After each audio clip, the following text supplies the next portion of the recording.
Bab 079. Pandu sejak tadi asyik melamun sendiri, tidak terlalu memperhatikan perbincangan orang tuanya dengan orang tua Anita. Sampai kemudian, dia langsung mengernyit saat mendengar ibunya mendadak membahas soal tanggal tunangan.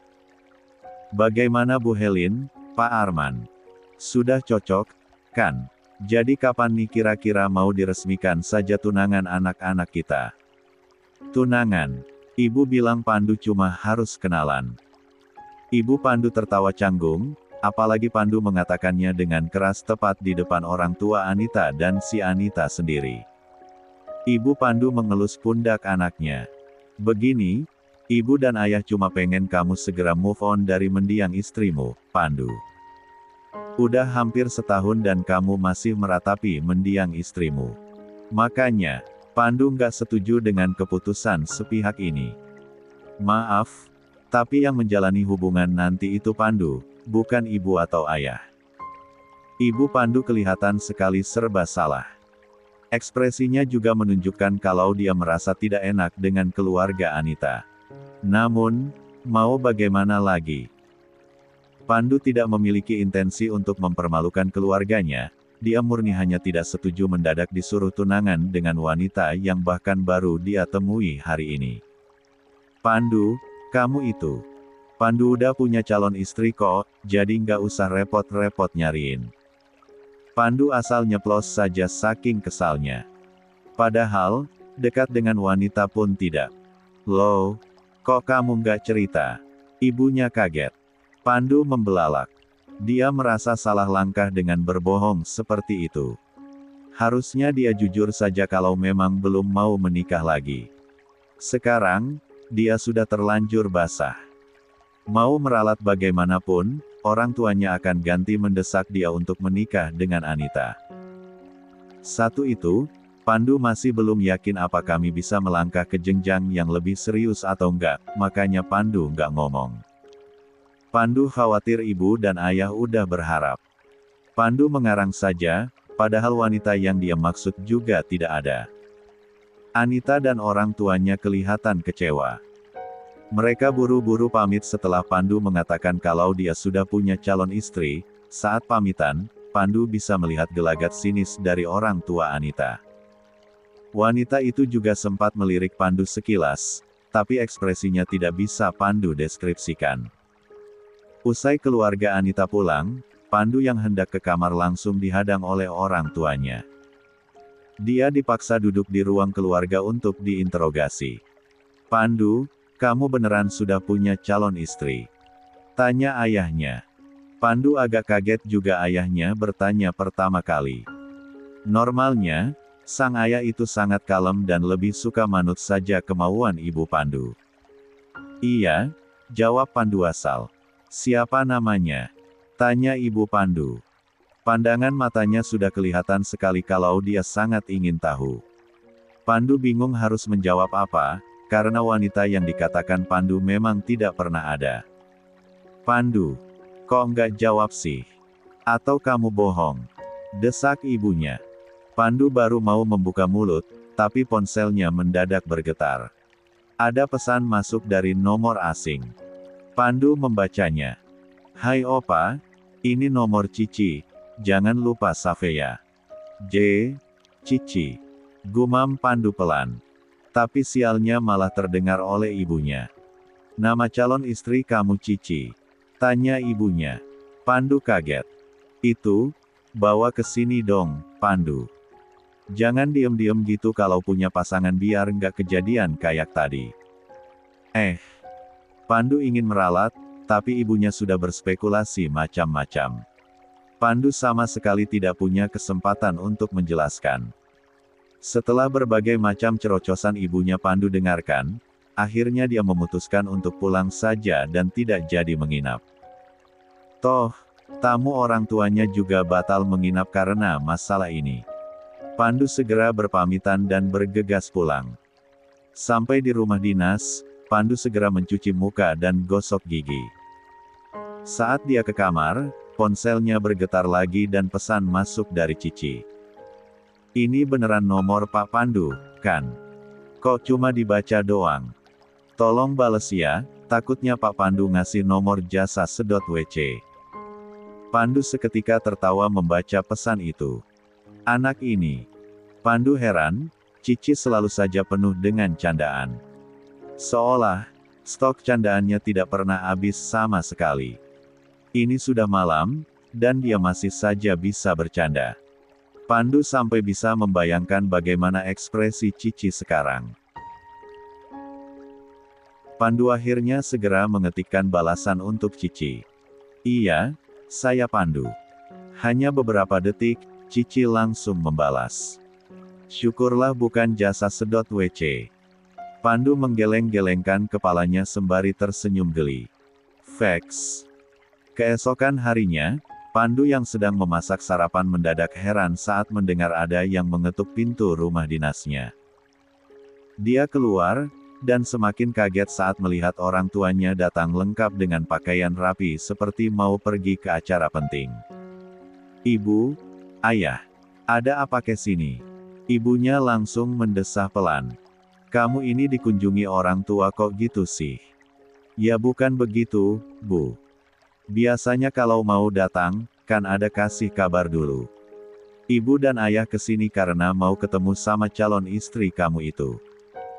Pandu kaget mendengar ucapan ibunya. Haha. Kok, hah. Buruan ajak ketemuan. Ya nggak bisa sekarang, Bu. Mana bisa mendadak begitu. Kalau dia ada kegiatan bagaimana?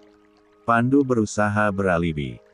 Gawat, dia tidak menyangka orang tuanya akan menanggapi jawaban asal Pandu dengan serius. Ini, kan weekend, dia pasti adalah. Buruan hubungi dia. Ajak ke mall atau ke kafe gitu, desak ibunya. Pandu panik. Nggak bisa. Dia nggak akan mau kalau mendadak. Cek, kamu ini kenapa sih? Kayak nggak mau banget kami ketemu pacarmu itu. Bukan begitu, Bu. Masalahnya ini terlalu mendadak, kami kan. Ucapan Pandu tidak didengarkan oleh ibunya. Dia malah langsung mencari ponsel Pandu dan menemukannya di meja. Langsung saja ibu Pandu mencari-cari kontak yang namanya Cici. Bu, tunggu dulu. Dia nanti. Terlambat. Ibunya sudah melakukan panggilan kepada Cici. Pandu berdoa dalam hati kalau Cici tidak akan menjawab panggilan itu. Namun sayangnya, Cici sangat aktif dengan ponselnya. Selama dia tidak tidur atau benar-benar ada kegiatan penting, dia pasti akan menjawab pesan atau panggilan dengan kecepatan cahaya. Halo, Opa Pandu. Sapa Cici genit, tentu saja dia belum tahu kalau yang menghubunginya sekarang adalah ibunya Pandu. Opa Pandu. Gumam ibunya. Pandu yang mendengar gumaman itu langsung mengusap wajahnya. Astaga, dia malu sekali. Dia lupa kalau Cici itu suka memanggilnya begitu. Ini bukan Opa Pandu, ya. Siapa nih? Tanya Cici dari seberang panggilan. Saya ibunya Pandu. Cici di seberang panggilan langsung membelalak. Tante, apa kabar, Tante? Maaf ya Tan, soalnya belum kenalan sih, jadi nggak tahu. Sekali lagi, maaf banget. Ibu Pandu sengaja menekan tombol loudspeaker agar suami dan anaknya bisa mendengar langsung percakapan dia dengan Cici. Demi Allah, Pandu ingin sekali lari dan bersembunyi sekarang saking malunya mendengar ucapan Cici. Iya nggak masalah. Cici, hari ini kamu senggang. Cici berham pelan seolah sedang berpikir. Pandu sekali lagi merapal doa dalam hati dan berharap Cici ada kegiatan. Free, Tante. Ada apa ya? Sepertinya doa Pandu tidak dikabulkan. Alhamdulillah. Begini, kalau kamu hari ini senggang, mau nggak ketemuan di kafe? Sama Pandu juga tentu saja. Memangnya ada apa, Tante? Datang aja, ada yang mau Tante bicarakan sama kamu, penting banget. Oke deh, sare alamatnya ya Tante. Nanti saya ke sana. Ya, kalau begitu, sampai bertemu nanti. Siap, Tante. Panggilan berakhir, wajah Pandu sudah merah sekali seperti kepiting rabus. Bisa-bisanya hal ini terjadi. Sementara di rumah Cici, dia tidak memikirkan hal aneh apapun. Dia memang sedang senggang dan penasaran mengapa diajak bertemu dengan orang tua Pandu, makanya dia memutuskan datang saja. Setelah panggilan itu, Ibu Pandu tersenyum puas. Dia tersenyum sambil menatap anaknya yang sudah tidak tahu lagi harus bereaksi seperti apa. Tuh, Cici saja mau kok kamu yang ribet. Udah sana buruan siap-siap. Pandu pasrah. Lagi pula sudah terjadi. Dia ikut saja. Pandu segera membersihkan diri, berganti pakaian semi-formal dan memakan roti panggang yang sudah dingin tadi. Dia tidak sempat membuat makanan lain karena orang tuanya sudah lebih dulu datang. Katanya, tidak usah banyak-banyak sarapan, nanti pesan makanan di kafe saja. Mereka bertiga akhirnya berangkat ke kafe setelah mengirimkan alamatnya ke nomor Cici. Pandu dan orang tuanya datang duluan, mereka langsung mengambil meja agak ujung dan memesan minuman sambil menunggu Cici datang. Selama menunggu, kaki Pandu tidak bisa berhenti bergerak. Dia berharap Cici tidak datang, ada keperluan mendadak, diajak elang, tiba-tiba ke Singapura, atau apalah terserah. Yang jelas, Pandu tidak mau Cici bertemu orang tuanya sekarang. Wajahmu kaku banget, Pan. Kayak mau diadili di pengadilan militer aja, santai dong, ucap ibunya. Pandu hanya memaksakan senyum. Lagi-lagi sial, Cici benar-benar datang. Kadang Pandu heran sendiri dengan betapa santainya Cici bertemu orang baru. Masalahnya, ini orang tua yang ingin menemui dia, bukan sekadar teman seumuran. Cici tersenyum lebar saat melihat Pandu. Dia langsung melambai-lambai. Kedatangan Cici disambut hangat oleh orang tua Pandu. Ibunya kagum sekali melihat Cici yang kelihatan berkelas meskipun pakaiannya lumayan seksi. Ibu Pandu menyenggol pinggang Pandu yang duduk dengan tegang. Pacarmu ini anak orang kaya, iya. Kelihatan mahal banget penampilannya, bisik sang ibu. Pandu hanya menghela napas. Ya begitulah. Salam kenal, Tante dan Om. Saya Cici, hehehe. Cici dengan ramah menyalami orang tua Pandu. Sedikit pun, Pandu tidak melihat ada gelagat canggung dalam dirinya. Benar-benar mental yang hebat. Cici kemudian duduk, masih dengan senyum dan menatap mereka bertiga. Jadi, kenapa Tante undang saya makan? Ada hal penting apa nih? Tanya Cici. Justru Tante yang harusnya nanya sama kamu dan Pandu. Kapan kalian mau menikah? Tanya Ibu Pandu. Cici mengerjap pelan, takut kalau dia salah dengar. Tapi ternyata tidak. Cici langsung melirik Pandu yang ekspresinya sudah terlalu abstrak untuk dijelaskan. Nikah. Cici sukses kaget luar biasa. Menikah. Cici menatap orang tua Pandu, kemudian kepada Pandu sendiri yang ekspresinya juga bingung dan panik. Iyalah. Kalian sudah pacaran, kan? Biasanya perempuan malah lebih getol nanya kepastian ke pihak laki-laki. Kami sebagai orang tua Pandu setuju banget. Malah kalau bisa cepetan gitu, jawab Ibu Pandu. Cici melongo mendengarkan Ibu Pandu terus mengoceh tentang pernikahan. Sungguh, dia tidak paham maksudnya. Jangankan menikah, pacaran saja tidak. Masalahnya, Pandu saja tidak pernah menanggapi Cici secara serius, dan Cici sendiri juga awalnya main-main saja. Kalau beruntung dan Pandu suka padanya, ya syukur. Kalau misalnya tidak, ya sudah cari saja yang lain.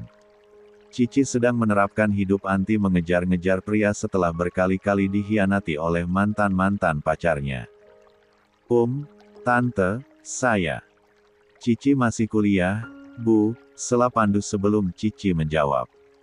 Jadi dia pasti mau menyelesaikan kuliahnya dulu dan gak bisa buru-buru menikah, lanjut Pandu.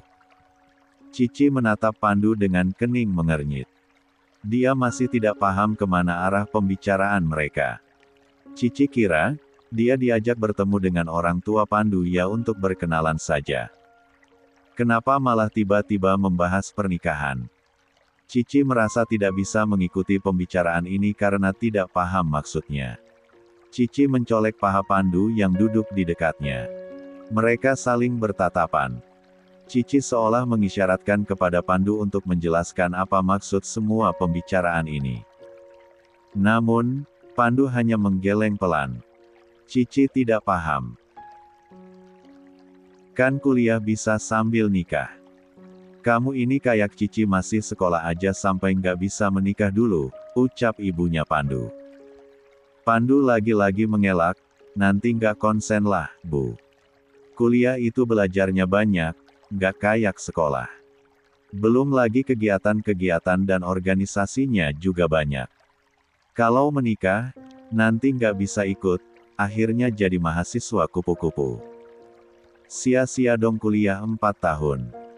Cici diam saja mendengarkan Pandu memberi penjelasan kepada ibunya. Sungguh, dia sebenarnya ingin menyela dan bertanya mengapa mendadak membahas pernikahan di saat Cici saja baru pertama kali bertemu dengan orang tua Pandu. Kupu-kupu, tanya ayah Pandu. Kuliah pulang, kuliah pulang. Masa mahasiswa cuma begitu saja kegiatannya, kan rugi, ya. Makanya, mendingan fokus kuliah dululah, nggak usah nikah sebelum lulus. Ibunya Pandu mendengkus. Ya konsen ajalah. Justru malah lebih baik kalau segera menikah. Nggak baik pacaran lama-lama, nanti malah gampang kena fitnah. Mending langsung nikah aja. Pandu menghela napas panjang. Sulit memang berbicara dengan orang yang berbeda generasi jauh dengan diri sendiri. Orang tua kebanyakan tidak mau memandang dari kacamata sang anak. Mereka lebih suka membandingkan kehidupan anak dengan kehidupannya ketika masih muda.